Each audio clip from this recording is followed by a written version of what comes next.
Hey everybody, happy, I think it's Wednesday today. So I wanted to do a live talk on what we do in our house to keep our kids healthy. And here's the thing, like I'm gonna tell you like different things that we do, but I'll be honest with each and every one of you, each and every one of these tips, how we handle some of that stuff in our household and when we really don't do very well with it. So first off, during the cold and flu season, yes, we sometimes will do more supplements. So whether it's probiotics, vitamin D, vitamin C, elderberry syrup, but I am not always super good at remembering the supplements sometimes. So we have seasons where we do really, really well with supplements, and we will go months and months, and I will be like, oh my gosh, we don't have any more, whatever at home, whether it's multivitamins or whatnot. And they've probably gone 3 months without them. So I am good at times and I'm really horrible at other times. The other thing that we do in our house, along those lines of supplements and whatnot, is I do make a lot of bone broth, and I make homemade bone broth, and I do a ton of soup this time of year. I will put bone broth in just about anything.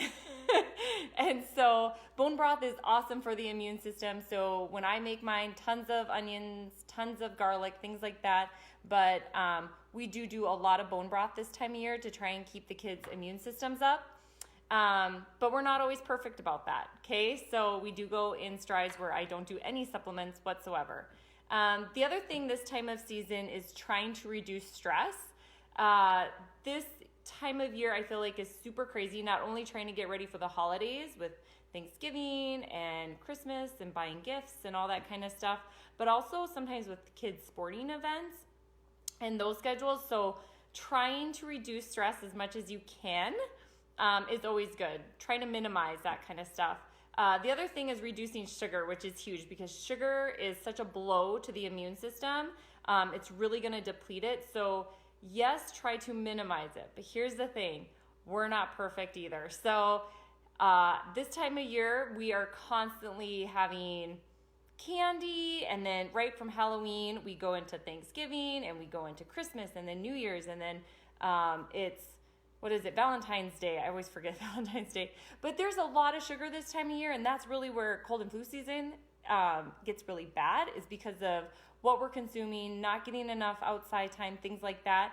But here's the thing, I can't totally get rid of all of that even for my kids. So Halloween came, they sure did have some candy and things like that.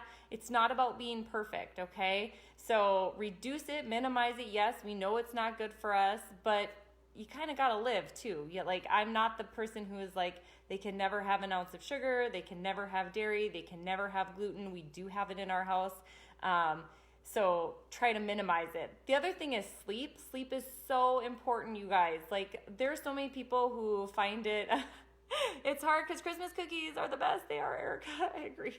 And I still do Christmas baking. So here's, that's part of just like living life and making those traditions with family. So I agree. Christmas cookies are amazing. But getting lots of sleep. Sleep is so good, you guys, for the immune system. That's like when your body does its healing. So make sure you're getting enough sleep and make sure your kids are getting enough sleep.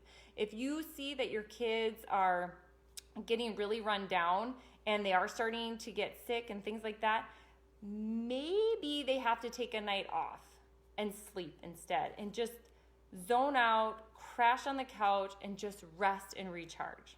So those are 4 things. And here's the last thing. Because we are not perfect, because we minimize things, but we can't get rid of things altogether. I can't totally get rid of my stress. I can't totally get rid of my kids and my husband and my job and all that kind of stuff, right? So we're always going to have those stressors in life. The biggest thing is that we adjust our kids, because by getting adjusted, we actually maximize their ability to fight and overcome illnesses. So when people think, why should my kids be getting adjusted this cold and flu season, everything else? Because when your nervous system is healthy, your digestive system is healthier, your immune system is healthier. And when those 3 systems are working at their best, you can have a little bit of dairy. You can have a little bit of that because your body is better able to adapt to it. Yes, you want to minimize it, but I want my kids' bodies better able to adapt. So yes, they can't avoid everything, but we make them adaptable to it. For instance, my oldest is 11, almost 12. He's never been on an antibiotic. None of my kids have been on an antibiotic.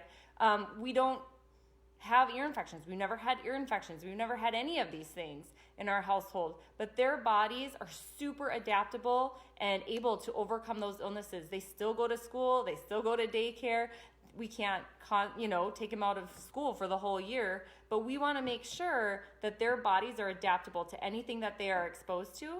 And that's really how to keep your kids and you healthy this cold and flu season. So we'll talk to you guys again later. Bye.